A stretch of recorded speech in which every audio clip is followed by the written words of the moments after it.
তুমি আমাকে আল্লাহ ঘর থেকে বের করে এত দূরে নিয়ে আসলা, শত্রুদের হাতে সমর্থ করলা, তারা আমাকে চতুর্দিক থেকে পাথর মারতেছে।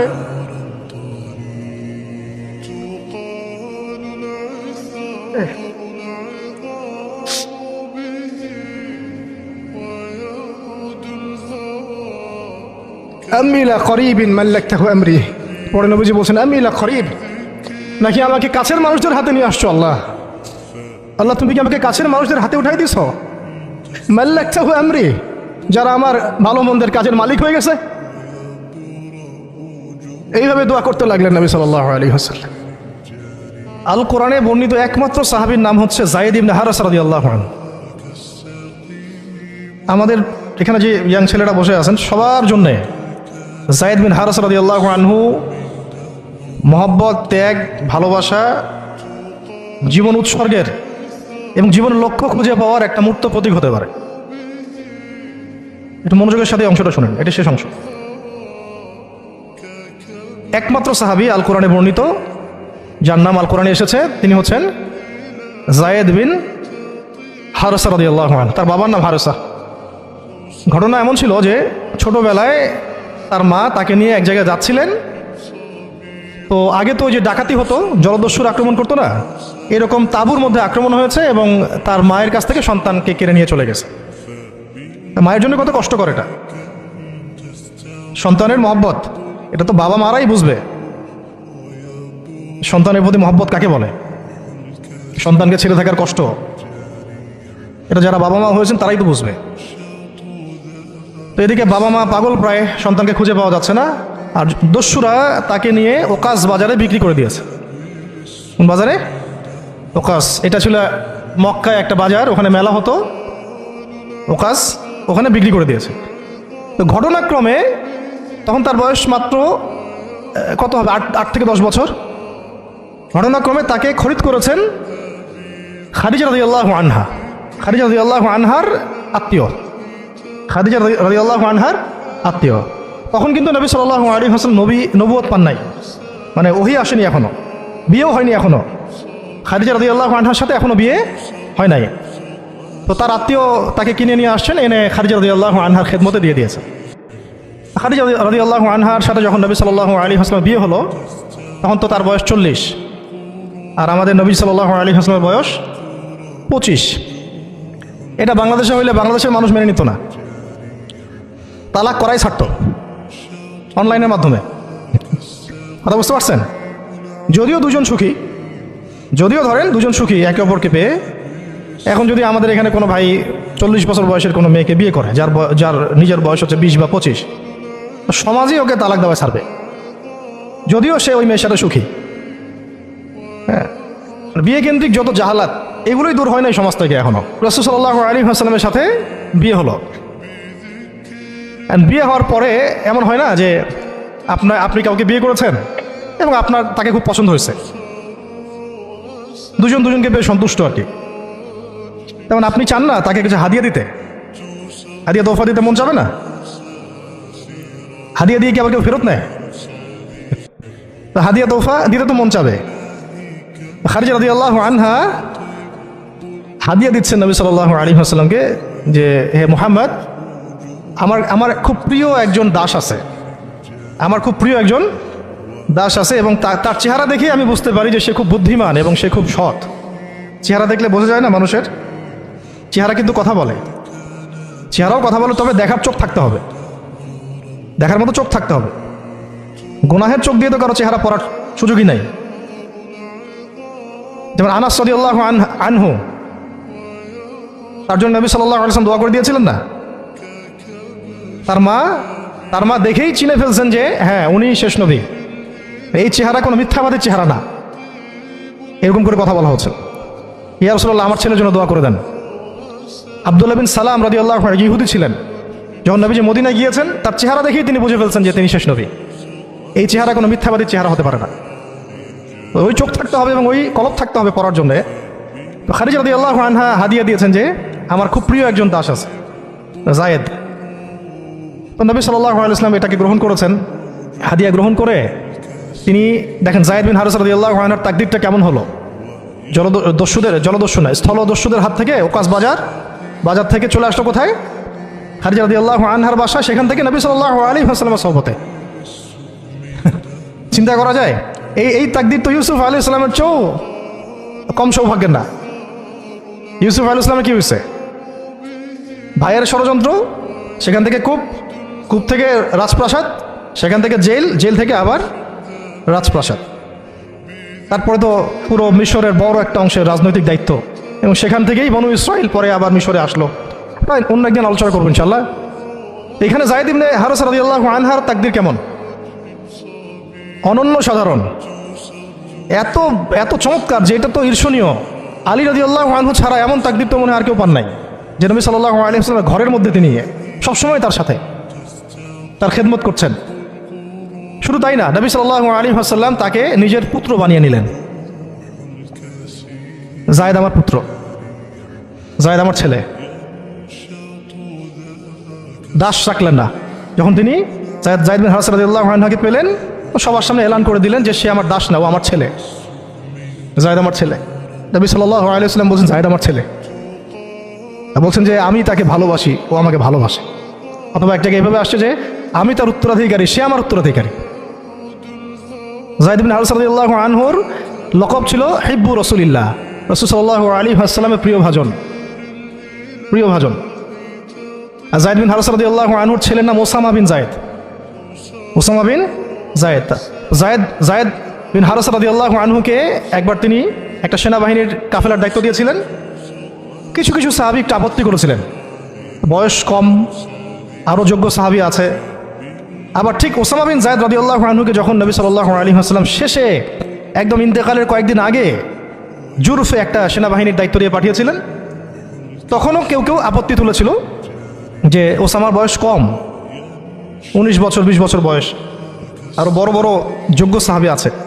তখন নবী সাল্লাল্লাহু আলাইহি ওয়াসাল্লাম বলেছিলেন যে ইতিপূর্বে তোমরা যায়েদের ব্যাপারেও আপত্তি তুলেছিলে, আর আজকে তোমরা ওসামার ব্যাপারেও আপত্তি তুলছো। তোমরা জেনে রাখো, তার বাবা এবং সে, মানে যায়েদ বিন হারেসা এবং ওসামা বিন যায়েদ, এই দুজনকে আমি ভালোবাসি। এই দুজন আমার প্রিয় ভাজন। তো যায়েদ বিন হারেসা রাদিয়াল্লাহু আনহু এখানে বড় হতে লাগলেন। এক পর্যায়ে তো ওহী আসলো, ইসলাম কবুল করলেন। ইসলাম কবুল করার আগে একটা ঘটনা ছিল, ওইটা ভুলে গেছিলাম, দেরি হচ্ছে কি? আচ্ছা, ইসলাম কবুল করার আগে একবার তার বাবা মা তার খোঁজ পেয়েছিলেন। হজ করতে আসছেন কিছু মানুষ মক্কায়, তখন হজমরা ছিল বিকৃত, এসে দেখছে যে এই তো যায়েদ। তো ফিরে গিয়ে তার বাবাকে খবর দিছে, যায়েদকে দেখলাম মক্কায়।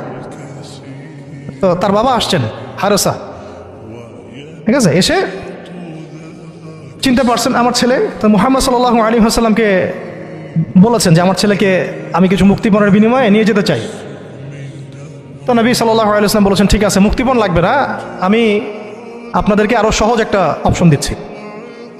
আপনার ছেলেকে ডাকি, সে যদি আপনাদের সাথে যেতে চায় তাহলে কোনো টাকা পয়সা লাগবে না, এমনি নিয়ে যাবেন। যদি যেতে না চায় তাহলে আমার কিছু করার নেই। তখন তার বাবার সামনে তার ছেলেকে আনা হলো, বলা হলো যে উনাদেরকে চিনতে পারো? হ্যাঁ, উনি আমার বাবা হারেসা, উনি আমার চাচা, উনি আমার মামা, এভাবে বলছেন। তো তার বাবা বলছেন যে আমার সাথে চলো বাসায়। সরাসরি বাবাকে বলে দিলেন যে আমি আপনার সাথে যেতে পারবো না, আমি মুহাম্মদ সাল্লাল্লাহু আলাইহি ওয়াসাল্লামের সাথে থাকতে চাই। বাবা বলছে এই কেমন কথা? নিজের বাবার সাথে যাবা না, নিজের বাবার পরিবারে যাবা না, বাবার ঘরে যাবা না, উনি তো তোমার আপন কেউ না। যায়েদ বিন হারেসা রাদিয়াল্লাহু আনহু বলছেন যে আমি তার মধ্যে এমন কিছু দেখেছি যে আপনারা কেউ দেখতে পারবেন না। এটা সম্পর্ক, মহব্বত, এগুলোকে সম্পর্ক বলে, মহব্বত বলে। অথচ কেউ কাউকে চিনে না, মানে কেউ কারোর সাথে কারো রক্তের সম্পর্ক নাই। নবী সাল্লাল্লাহু আলাইহি ওয়াসাল্লাম তাকে বললেন তখন যে যায়েদকে আমি মুক্ত করে দিয়েছি, যায়েদ আমার দাস না, যায়েদ আমার ছেলে, আমি তার উত্তরাধিকারী, সে আমার উত্তরাধিকারী, আমি তাকে ভালোবাসি। তার উপাধি হয়ে গেল হিব্বু রাসূলিল্লাহ, রাসূলের প্রিয় ভাজন। সবাই তাকে এই নামে ডাকা শুরু করলো, রাসূলের প্রিয় ভাজন, রাসূল তাকে ভালোবাসে। রাসূল তাকে ভালোবাসেন। আর আমি বলছি রাসূল কে সাল্লাল্লাহু আলাইহি সাল্লাম, যাকে আল্লাহ ভালোবাসেন। রাসূল কে, যাকে আল্লাহ ভালোবাসেন। তো এখন যখন নবুয়ত প্রাপ্ত হলেন, তখন আপনারা তো সবাই জানেন যে প্রথম 13 বছর মক্কায় কাটানো হয়েছে। এই প্রথম 13 বছরে যে কি পরিমাণ নির্যাতন সহ্য করতে হয়েছে, এটা ভাষায় প্রকাশ করার কোনো কিতাব পাওয়া যাবে না। আর এটা লেখার মতো কোনো কলম নাই, কোনো হাত নাই। ওইগুলো নিয়ে আমরা ইনশাল্লাহ পরে কথা বলবো। আজকে শুধু একটা দুইটা জায়গা বলতেছি। একটা সফর ছিল তাইফের সফর। কিসের সফর? এই যে হুট করে শুনলেন তাইফের সফর। তাইফের সফরের আগে 10 বছর আছে। এই 10 বছরে এত নির্মম নির্যাতন সহ্য করতে হয়েছে, যেটা তাইফ পর্যন্ত যেতে রাসূল সাল্লাল্লাহু আলাইহি ওয়াসাল্লামকে বাধ্য করেছে। মক্কার অবস্থা কোন ঠাসা, মানে অত্যাচার হতে হতে হতে হতে এমন একটা অবস্থা, সাহাবীদেরকে চোখের সামনে শহীদ করা হচ্ছে। বেলাল রাদিয়াল্লাহু আনহুকে এইভাবে নির্যাতন করা হচ্ছে। সুমাইয়া রাদিয়াল্লাহু আনহাকে মেরে ফেলা হলো, শহীদ করা হলো। গরিব সাহাবীদেরকে নির্যাতনের স্টিম রোলার চালিয়ে দেওয়া হচ্ছে। এক পর্যায়ে বাধ্য হয়ে অনেক সাহাবী আবিসিনিয়াতে চলে গেলেন, ইথিওপিয়ায়। আবার 3 বছর নবী সাল্লাল্লাহু আলাইহি ওয়াসাল্লাম এবং বনু হাশিমকে বয়কট করা হলো, মনে আছে? একদম বয়কট করা হলো 3 বছর। গাছের ছাল পাতা খেয়ে সাহাবীরা থাকা শুরু করলেন। চতুর্দিক থেকে রাস্তা বন্ধ, সামাজিক নির্যাতন, রাজনৈতিক নির্যাতন, গালিগালাজ, আপনজনদের গীবত, তহমত, একেবারে পাথর নিক্ষিপ্ত চলতেছেই চতুর্দিক থেকে। আবু লাহাব, আবু জেহেল, আবু সুফিয়ান সবাই উঠে পড়ে লাগছে। পুরো সমাজ বিরুদ্ধে চলে গেছে। এরকম হালত বোঝার জন্যও ওইরকম সিচুয়েশন ফেস করা দরকার। এটা পড়ি আমরা তো এগুলো পড়ি, এগুলো তো আমরা বুঝি না, উপলব্ধি করতে পারি না, কারণ আমরা এই ফেজগুলো দিয়ে যাই নাই। যারা টুকটাক গিয়েছেন তারা কিছু রাজ করতে পারেন। এরকম একটা অবস্থায় যখন চতুর্দিক থেকে রাস্তাটা বন্ধ মনে হচ্ছে, তখন নবী সাল্লাল্লাহু আলাইহি ওয়াসাল্লাম তায়েফে গিয়েছিলেন তায়েফের 3টা বড় বড় গোত্রকে দাওয়াত দিতে। উদ্দেশ্য হচ্ছে তায়েফবাসী যদি ইসলাম কবুল করতো, তাহলে মক্কার এই কুরাইশদের বিরুদ্ধে একটা বড় সাপোর্ট পাওয়া যেত। ঠিক আছে, এটা কিন্তু একটা হিজরত, এটাও কিন্তু একটা হিজরত। এর আগে একটা হিজরত হয়েছে আবিসিনিয়াতে, তায়েফেও। এটাতে ওই সাফল্যটা আসে নাই, তায়েফবাসী ইসলাম কবুল করে নাই। পরবর্তীতে আল্লাহ পাক মদিনাবাসীকে কবুল করেছে। ওগুলো আমরা পরে আস্তে আস্তে আলোচনা আনবো ইনশাল্লাহ। আজকে শুধু এতটুকু বলছি তায়েফের কথাটা। এইখানে সময়টা চিন্তা করবেন, সময়টা ছিল জুন জুলাই মাস, জুন বা জুলাই মাসের মতো অবস্থা। মানে কাঠ ফাটা রোদ বলতে আমরা যা বুঝি, প্রচণ্ড রোদ, প্রচণ্ড গরম, মরুভূমির উত্তপ্ত একটা অবস্থা। এই অবস্থায় মক্কা থেকে তায়েফের ডিস্টেন্স হচ্ছে প্রায় 100 কিলোমিটার, প্রায় 100 কিলোমিটার। যারা তায়েফে গিয়েছেন তারা হয়তো জানবেন, এটা পাহাড়, মাটির নিচ থেকে তায়েফ শহরটা দেখা যায়। এই যে পাহাড়ের গা বেয়ে যে উঠতে হয়, এখন তো গাড়ি আসছে, গাড়ির যুগ, এই গাড়ি দিয়ে উঠতেও এই নিচ থেকে উপর পর্যন্ত 40 কিলোমিটার, পাহাড়ের গা বেয়েই 40 কিলোমিটার রাস্তা এইভাবে সফর করে করে করে করে তায়েফের শহরের উপরে পৌঁছাতে হয়। এই কাজটা নবী সাল্লাল্লাহু আলাইহি ওয়াসাল্লাম তার সময় করেছেন পায়ে হেঁটে, তাও জুন জুলাই মাসের মতো উত্তপ্ত অবস্থায়, গরমের অবস্থায়। এবং এই সফরে নবী সাল্লাল্লাহু আলাইহি ওয়াসাল্লামের সাথে মাত্র একজন সাহাবী ছিলেন। সেই সাহাবীর নাম যায়েদ ইবনে হারেসা রাদিয়াল্লাহু আনহু, আর কেউ না, রাসূলের প্রিয় ভাজন। তাহলে বুঝতে পারছেন কত কত কাছের সম্পর্ক। আর কেউ না, কোনো সাহাবী না, যায়েদ ইবনে হারেসা রাদিয়াল্লাহু। ঠিক যেমন গারে সাওরে কেউ নাই, কোনো সাহাবী নাই, কে আছেন? আবু বকর রাদিয়াল্লাহু আনহু। আয়েশা রাদিয়াল্লাহু আনহা বলতেন মাঝে মাঝে যে যদি রাসূল সাল্লাল্লাহু আলাইহি ওয়াসাল্লাম জীবিত থাকতেন, তাহলে যায়েদ ইবনে হারেসা রাদিয়াল্লাহু আনহুকে মনে হয় তিনি তার পরবর্তী স্থলাভিষিক্ত হিসেবেই ঘোষণা করে দিয়ে যেতেন। এত ভালোবাসতেন তিনি তাকে, মনে হতো যেন যায়েদ ইবনে হারেসা রাদিয়াল্লাহু আনহুকে তিনি পরবর্তী স্থলাভিষিক্ত করে দিয়ে যাবেন, এত ভালোবাসতেন। যখন যায়েদ ইবনে হারেসা কোনো সফর থেকে ফিরত, আমি আয়েশা রাদিয়াল্লাহু আনহা বলছেন, আমি রাসূল সাল্লাল্লাহু আলাইহি ওয়াসাল্লামকে এত কি একটা বস গ্রিটিংস বলি না আমরা, অভিবাদন, এত ব্যস্ত হয়ে অস্থির হয়ে আলিঙ্গন করতে দেখি নাই যেমনটা যায়েদ ইবনে হারেসার ক্ষেত্রে তিনি করতেন। বহু সফরে তিনি তাকে পাঠিয়েছেন, সারিয়া অভিযানে। সারিয়া যে সফরগুলোতে আমাদের নবীজি নিজে যান নাই, কিন্তু সাহাবীদেরকে পাঠিয়েছেন কোনো সামরিক অভিযান, এটাকে বলা হয় সারিয়া। আর গাজওয়া হচ্ছে এমন যুদ্ধ যেখানে নবীজি নিজে গিয়েছেন, অ্যাজ এ কমান্ডার উপস্থিত ছিলেন। একবার একটা সফর থেকে যায়েদ ইবনে হারেসা রাদিয়াল্লাহু আনহু এসেছেন। আয়েশা রাদিয়াল্লাহু আনহা বলছেন তার গায়ে, আমাদের নবীজির গায়ে তার সতরটা কোনো রকম ঢাকা ছিল, উপরে পোশাক নাই, মানে গায়ের উপরের পোশাকটা তিনি পরেনই নাই। এই অবস্থাতে তিনি আয়েশা রাদিয়াল্লাহু আনহার ঘরে ছিলেন। ওইখানে এসে যায়েদ ইবনে হারেসা রাদিয়াল্লাহু আনহু নক করেছেন দরজায়। ওই অবস্থায় তিনি উঠে গিয়ে যায়েদ ইবনে হারেসা রাদিয়াল্লাহু আনহুকে আলিঙ্গন করা শুরু করলেন, কপালে চুমু দেওয়া শুরু করলেন, আমার প্রিয় ভাজন আসছে। ওই সাহাবীকে সাথে নিয়ে তিনি সফর করছেন তায়েফে। তায়েফে যাওয়ার পরে 3টা গোত্রনেতা ছিল ওখানে। অনেক বড় কথা, তো আমি অল্প করে বলছি সময় সংক্ষিপ্ততার কারণে। একটা গোত্রনেতার নাম হচ্ছে আব্দে ইয়ালাইল। এর আন্ডারে বহু মানুষ ছিল। যদি সে ইসলাম কবুল করতো তাহলে ওই সবাই ইসলাম কবুল করতো, সে করে নাই। একটা গোত্রনেতার নাম ছিল আব্দে মাসউদ। তার আন্ডারে বহু মানুষ ছিল এবং ধনী ধনী বড় বড় ধনী ব্যবসায়ী, রাজনীতিবিদ, সে ইসলাম কবুল করে নাই। আরেকটা লোক ছিল, তার নাম হাবিব বিন আমর। এই 3 নাম্বার গোত্রনেতা। তো সেও ইসলাম কবুল করে নাই। ইসলাম কবুল না করার কারণে এই 3টা গোত্রনেতার কাছ থেকে, আপনারা কি মনে করেছেন একদিন দাওয়াত দেওয়া হয়েছে? প্রায় 1 মাস নবী সাল্লাল্লাহু আলাইহি ওয়াসাল্লাম এই তায়েফের এই ময়দানে ছিলেন, দাওয়াতের ময়দানে। কোনো কিতাবে আসছে 10 দিন, কোনো কিতাবে আসছে 15 দিন, 17 দিন, কিন্তু অ্যাপ্রক্সিমেটলি 1 মাস। এটা বিভিন্ন সিরাতের কিতাবে আসছে। এই 1টা মাস তায়েফে থাকা, খাওয়া দাওয়া তো আল্লাহ ভালো জানেন কি হয়েছে। তার সাথে একজন মাত্র সাহাবী, দরজায় দরজায় দাওয়াত দেয়া, এবং সবাই দাওয়াত রিফিউজ করলো। বড় বড় 3টা গোত্রনেতাও রিফিউজ করে দিল। শুধু যে রিফিউজ করলো তা না, বরং এমন টিটকারি শুরু করলো, এমন ব্যঙ্গাত্মক আচরণ শুরু করলো, শেষ পর্যন্ত ওই এলাকার যত ছোকরা ছিল, যুবক, তরুণ, কিশোর, কিশোরী না, কিশোরী বেশি আসছে বর্ণনায়, এদেরকে লেলিয়ে দেওয়া হলো, সবার হাতে পাথর উঠিয়ে দেওয়া হলো যে এই ব্যক্তি মাজনুন, নাউযুবিল্লাহি মিন যালিক। মাজনুন মানে পাগল, এই ব্যক্তি কাযযাব, এই ব্যক্তি মিথ্যাবাদী, এই ব্যক্তি সাহের, এই ব্যক্তি জাদুকর। কাকে বলা হচ্ছে? সবাই মিলে পাথর মারো তাকে, নাউযুবিল্লাহি মিন যালিক। দৃশ্যটা একটু চিন্তা করেন। 10 বছর মক্কায় দাওয়াত দেওয়ার পর চতুর্দিক থেকে কুরাইশদের নির্যাতন, নিপীড়ন, শারীরিকভাবে, মানসিকভাবে, আত্মিকভাবে, সামাজিক বয়কট, 3 বছর গাছের ছালপাতা খেয়ে পাহাড়ের পাতাতলে জীবন কাটানো বনু হাশেমের। আবার আমুল হুজনও হয়ে গেছে।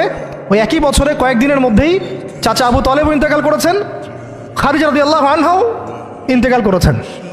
কি অবস্থা, কি অবস্থা ওই সময় চিন্তা করে, কি কষ্টের সময়, কি রকম কষ্টের সময় আমরা তো উপলব্ধি করতে পারবো না। আমরা তো গাজাবাসীর কষ্ট উপলব্ধি করতে পারি না, রাসূলুল্লাহ সাহাবীদের কষ্ট কি উপলব্ধি করতে পারবো? এই অবস্থায় আশার আলো নিয়ে তায়েফে যাওয়া, সেখানে গিয়ে যে 1 মাস এই মেহনত করার পর এই অবস্থা, সমস্ত ছোকরাটা পাথর মারা শুরু করলো। কি পাথর মারার সেই গতি, যেখানে পাথর মারা হয়েছে ওই জায়গা আমরা দেখে আসছি আলহামদুলিল্লাহ। কি পাথর মারার গতি! এমন পাথর মারা হচ্ছিল যে রাসূল সাল্লাল্লাহু আলাইহি ওয়াসাল্লামের মানে গায়ে লেগে রক্ত বের হতে হতে সেই রক্ত দিয়ে পায়ের যে জুতাটা আছে এই জুতাটা আটকে গেছে, এইভাবে জুতা খোলা যাচ্ছে না। রাসূলুল্লাহ সাল্লাল্লাহু আলাইহি ওয়াসাল্লাম পা থেকে জুতা খোলা যাচ্ছে না, রক্তে আটকে গেছে। আর মানুষ বলছে পাগল, মিথ্যাবাদী, হ্যাঁ জাদুকর, জিনে আসর করছে, মানুষ বলতেছে এগুলা। রাজনৈতিক ক্ষমতা চাই মনে হয়, হ্যাঁ অর্থ চাই মনে হয়, দুনিয়ার জৌলস মনে হয় চায়, আমাদের ঐক্য বিনষ্ট করতে আসছে। মারো একে, মেরে বিদায় করো এখান থেকে।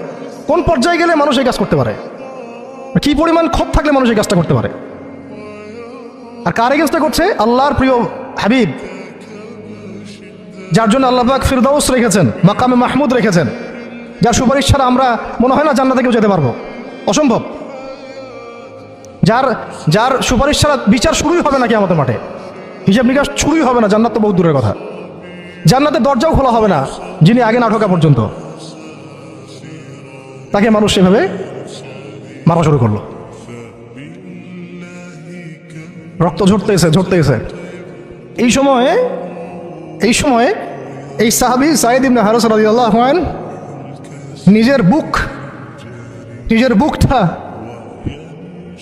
নিজের বুকটা নবী সাল্লাল্লাহু আলাইহি ওয়াসাল্লামের সামনে এইভাবে দিয়েছেন যে যতগুলো পাথর আসবে আমার গায়ে যেন লাগে, আমার নবীর গায়ে না লাগে।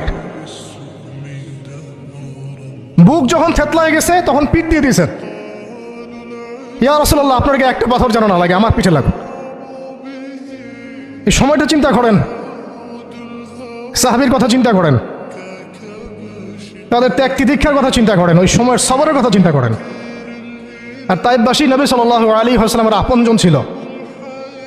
তাইফের গোত্রে নবী সাল্লাল্লাহু আলাইহি ওয়াসাল্লামের দুধ পান করানো হয়েছিল, হালিমা সাঈদার গোত্র এটা। দূরের মানুষ আপনাকে যখন ভালো মন্দ বলবে আপনার অতটা কষ্ট হবে না যতটা আপনার কাছের মানুষ আপনাকে ভালো মন্দ বললে কষ্ট হবে।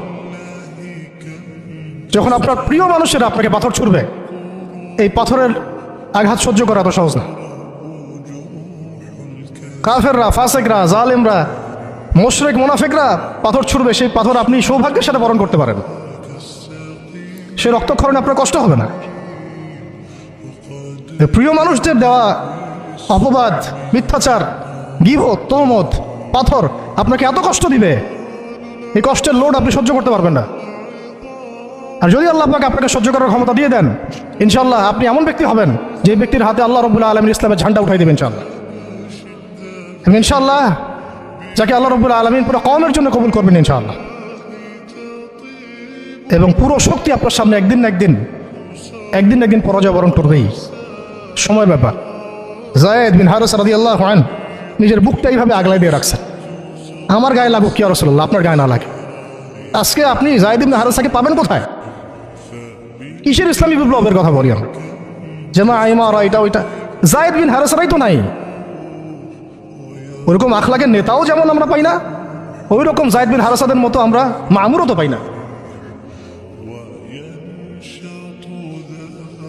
বরং এখন তো এমন যুগ চলতেছে যে মানুষ সামান্য দুনিয়াবী স্বার্থের কারণে, সামান্য দুনিয়াবী স্বার্থ, একটু মোহ, একটু দাম্ভিকতা, একটু অহংকার, একটু জিদ, একটু রাগ, একটু ক্ষোভ ইত্যাদির কারণে মানুষ, নিজের প্রিয় মানুষ আপনাকে মানুষের হাতে উঠাই দিতে পারে। সবাই মিলে তাকে পাথর মারো, আমি তাকে দেখতেছি, সবাই তাকে পাথর মারো, আমি তাকে দেখতেছি, যেন নিজের প্রিয় মানুষকে পাথর মারলে এটা দেখলে আপনার মনে আরো শান্তি আসতেছে। কিভাবে আপনি আপনার প্রিয় মানুষকে হাজারো লক্ষ মানুষের হাতে উঠাই দিতে পারেন যে মানুষটা তাকে ধর্ষণ করবে, ছিঁড়ে খাবে, পাথর মেরে থাতলা করবে, আবার আপনি তাকে মহব্বতের দাবিও করেন? কিসের মহব্বত? মহব্বত কাকে বলে? মহব্বত তো এইটা যেটা যায়েদ ইবনে হারিসা রাদিয়াল্লাহু আনহু করেছেন। এটা কি মহব্বত না? এইরকম মহব্বতের নিদর্শন কি আমাদের মধ্যে আছে? কাকে মহব্বত বলা হয় আসলে? আপনারা দৃশ্যটা চিন্তা করেন, এগুলো সিরাতের কিতাবে মওজুদ, পড়েন, নিজের বুকটা তিনি আগলায় দিয়ে রাখছেন। ঠিক এরকমই উহুদের মাঠেও নিজের বুক আগলায় দিয়ে রাখছেন তালহা রাদিয়াল্লাহু আনহু। দূর থেকে একটার পর একটা তীর আসতেছে, ওনার গায়ে লাগতেছে। তীরের আঘাত কি চারটাখানি কথা?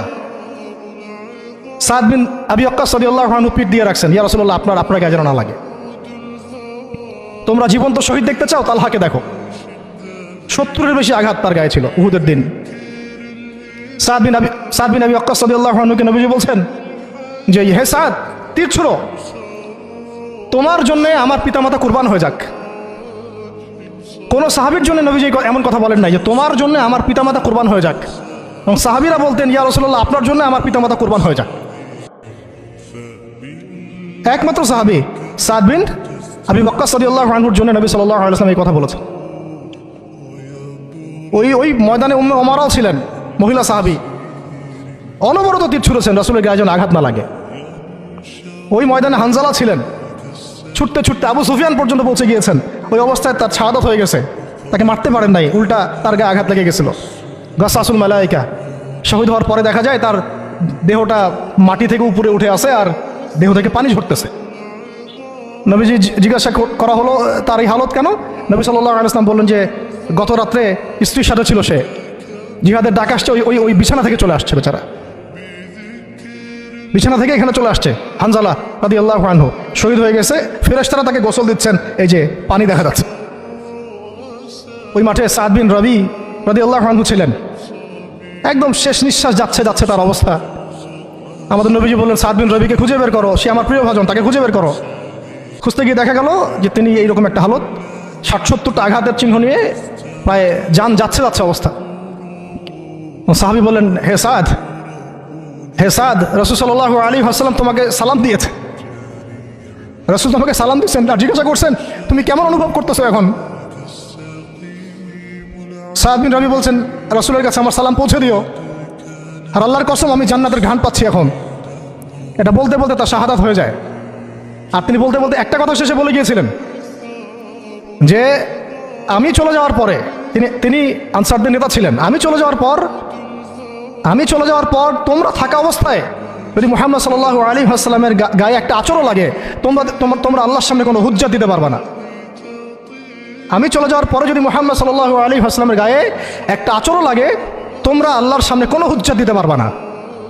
আর আমরাও তো এখন দুনিয়াতে বেঁচে আছি, আমাদের নবী সাল্লাল্লাহু আলাইহি ওয়াসাল্লামের গায়ে কি না লাগতেছে, আমরা কি বা করতে পারতেছি। কত সাহাবী। একটা কথা বলতে ভুলে গেছিলাম, যায়েদ বিন হারেসা রাদিয়াল্লাহু আনহু ইসলামের পরে যে ভাই ভাই সম্পর্ক করে দেওয়া হয়েছিল, দিনী ভাই যায়েদ বিন হারেসা রাদিয়াল্লাহু আনহু দিনী ভাই ছিলেন হামজা রাদিয়াল্লাহু আনহু, সাইয়্যিদুশ শুহাদা। তার হালত আমরা দেখেছি উহুদের মাঠে। এমন সিংহ যার সামনে কেউ লড়াই করতে পারে না। আর আল্লাহর যে সিংহদের সামনে কাফেররা পেরে ওঠে না, পিছন থেকে আঘাত করে, তাকেও পিছন থেকে আঘাত করা হয়েছে। বর্ষা বের হয়ে গেছে নাভির নিচ দিয়ে, ওই অবস্থায় মারতে আসছিলেন তিনি, ওয়াহশী তাকে শহীদ করেছিল। নবী সাল্লাল্লাহু আলাইহি ওয়াসাল্লাম তার লাশ দেখে অঝোর নয়নে কেঁদেছেন, কারণ তার বুকটা চিরে ফেলছিল কাফেররা, চিরে কলিজা বের করার চেষ্টা করছিল, পারে নাই, কলিজা বের করে চিবাই খাওয়ার চেষ্টা করছিল। তাহলে কাফেরদের ক্ষোভ চিন্তা করেন, কাফেররা আমাদের ব্যাপারে কি পরিমাণ ক্ষোভ লালন করে, তারা আমাদের ব্যাপারে কি পরিমাণ ক্ষোভ লালন করে ভিতরে ভিতরে আমরা জানিও না, বুঝিও না। আমরা ওদের সাথে বন্ধুত্ব করতে চাই, ওদেরকে আমাদের নিজেদের আপন মনে করি, ওদের হাতে আমরা আমাদের দিনী ভাইদেরকে উঠাই দিই, বোনদেরকে উঠাই দেই, আপনজনদেরকে উঠাই দেই। হামজা রাদিয়াল্লাহু আনহুর এরকম হালত। তার দিনী ভাই ছিলেন যায়েদ বিন হারেসা রাদিয়াল্লাহু আনহু। বহু ঘটনা আছে, আমি যেটা বলতে যাচ্ছিলাম ওইখান থেকে এদিকে চলে আসছি। এরপরে নবী সাল্লাল্লাহু আলাইহি ওয়াসাল্লাম তায়েফের একটা আঙ্গুর বাগানে প্রবেশ করেন, এত ক্ষতবিক্ষত অবস্থায়। আর পাথরের ঢিলকে আপনারা এত তুচ্ছ মনে করেন না, কিন্তু এটা কিন্তু এত তুচ্ছ বিষয় না, কিন্তু এটা যন্ত্রণাদায়ক বিষয়। আর তার মধ্যে বললাম তার আপন মানুষ, কাছের মানুষ। আঙ্গুর বাগানে যাওয়ার পরে ওখানে আদ্দাস রাদিয়াল্লাহু আনহু, আদ্দাস নামে একজন বাগানের দেখভালকারী ছিল। এই বাগান ছিল আবার উতবা এবং সাইবার, বড় আঙ্গুর বাগান। এখানে ঘটনা ঘটে গেল, নবী সাল্লাল্লাহু আলাইহি ওয়াসাল্লাম বসে আছেন, জুতা খোলার চেষ্টা করছেন, এবং আদ্দাস তিনি এসে একটু খেজুর দিচ্ছেন। মায়া লাগছে তার, আরে লোকটাকে এইভাবে মারলো, মানুষটাকে এইভাবে মারলো। তো কিছুই চাচ্ছে না, কিছুই বলে নাই, খালি বলছে এক আল্লাহর ইবাদত করো, আর কিছু চাইছে নাকি? তো এক আল্লাহর ইবাদত করো বললো, বাস তাই বাস এইভাবে মারলো। আর মানবে না তো মারলো কেন? ও বেচারের কাছে খারাপ লাগছে, দাওয়াত কবুল করবে না তো মারলো কেন? লাঞ্ছিত করার কি দরকার ছিল? কবুল না করলে চলে যাবে, বা কবুল না করলে তারা ফিরাই দিবে, মারার কি দরকার আছে? তার মায়া লাগছে খুব, সে এসে কিছু খেজুর দিছে খাইতে, পানি দিছে খাইতে। ওই অবস্থায় নবী সাল্লাল্লাহু আলাইহি ওয়াসাল্লাম পানির গ্লাস নিয়ে খেজুর নিয়ে বিসমিল্লাহির রহমানির রহিম, বিসমিল্লাহ বলছেন। বিসমিল্লাহ শুনে সে আদ্দাস, তার খুব ভালো লাগছে যে এই শব্দটা আপনি কোথা থেকে পেলেন। নবীজি তাকে জিজ্ঞাসা করছেন তোমার নাম কি? আদ্দাস। কোথায় থাকো? আমি নিনওয়ার নামক একটা জায়গা থেকে আসছি। এটা শুনে নবী সাল্লাল্লাহু আলাইহি ওয়াসাল্লাম বলছেন যে ও আচ্ছা, তার মানে তুমি আমার ভাই ইউনুসের এলাকার মানুষ, তুমি আমার ভাই ইউনুসের এলাকার মানুষ। আপনি কিভাবে ইউনুসকে চিনেন? ইউনুস আমার ভাই, নবীগণ সবাই বৈমাত্রিক ভাই, আমি আল্লাহর রাসূল, সেও আল্লাহর নবী। তখন তিনি ইসলাম কবুল করেন। আদ্দাস রাদিয়াল্লাহু, তার নামে ওখানে এখন মসজিদ আছে। হ্যাঁ, ওখানে আপনারা গিয়ে দেখবেন মসজিদ আছে। এই জায়গায় যায়েদ বিন হারেসা রাদিয়াল্লাহু আনহুর ভূমিকাটা দেখেন। এবার নবী সাল্লাল্লাহু আলাইহি ওয়াসাল্লাম ওই জায়গায় বসে দোয়া করতেছেন, এটা শেষ অংশ, দোয়া করতেছেন। এই দোয়ার লফজ যদি আরবি থেকে আরবি বুঝতে পারতেন তাহলে মানে আমার এতগুলো কথা বলা সার্থক হতো। আর মানে আমি যদি মানুষকে এই দোয়ার শব্দগুলোর অর্থ বুঝাতে পারতাম, ওই ক্ষমতা যদি আমার থাকতো, আমার মনে হয় না এই ক্ষমতা কোনো ওলামায়ে কেরামের আছে। আমার মনে হয় না এই ক্ষমতা কোনো ওলামায়ে কেরামের আছে যে এই দোয়ার শব্দগুলো আওয়ামকে বুঝাই দিবে, এক্স্যাক্টলি সেই ফিলিংস এবং ইমোশন বুঝাবে, এমন ক্ষমতা আমাদের কাউকে দেওয়া হয় নাই। শুধু এই অনুভূতিগুলো বোঝার জন্য হলেও আরবি শেখা দরকার আপনাদের, আমাদের আমাদের সবারই। এগুলো অনুভূতিগুলো বোঝার জন্য হলেও আমাদের আরবি শেখা দরকার। মোনাজাতে মাকবুল কিতাবেও দোয়াটা আছে। নবী সাল্লাল্লাহু আলাইহি ওয়াসাল্লাম রক্তাক্ত অবস্থায়, ক্ষতবিক্ষত অবস্থায়, তার পাশে যায়েদ ইবনে হারেসা রাদিয়াল্লাহু আনহু, তারা আল্লাহ রাব্বুল আলামিনের কাছে দোয়া করতেছেন। এই দোয়াটার নাম হচ্ছে মাজলুমের দোয়া, দুর্বলের দোয়া। কিসের দোয়া? দুর্বলের দোয়া। দোয়ার শব্দগুলো এমন ছিল, আল্লাহুম্মা ইন্নাকা তাসমাউ কালামি, আল্লাহুম্মা ইন্নাকা তাসমাউ কালামি, হে আল্লাহ নিশ্চয়ই নিশ্চয়ই আপনি আমার কথা শুনছেন। আমাদের নবীজি বলছেন আল্লাহুম্মা ইন্নাকা তাসমাউ কালামি, আল্লাহ আপনি নিশ্চয়ই আমার কথা শুনছেন। ওয়া তারা মাকানি, এবং আমার যে মাকান, আমার অবস্থা আপনি দেখছেন। ওয়া তা'লামু সিররি ওয়া আলানিয়াতি, আল্লাহ আপনি আমার বাহিরের অবস্থাও জানেন, ভিতরের অবস্থাও জানেন। আমার বাহিরের হালত আপনি জানেন, ভিতরের হালত আপনি জানেন, প্রকাশ্য অবস্থা আপনি জানেন, গোপন অবস্থা আপনি জানেন। তা'লামু সিররি ওয়া আলানিয়াতি লা ইয়াখফা আলাইকা শাইউম মিন আমরি, আমার কোনো কাজই আপনার কাছে গোপন না। আসলে আমার কি হালত, কি অবস্থা, আমার উপর দিয়ে কি গেছে, কি গেল, কি প্রকাশ্য, কি গোপন, কি সত্য, কি মিথ্যা, আল্লাহ আপনি সব জানেন। বলা কথা না বলা কথা সব আপনি জানেন। তা'লামু সিররি ওয়া আলানিয়াতি লা ইয়াখফা আলাইকা শাইউম মিন আমরি।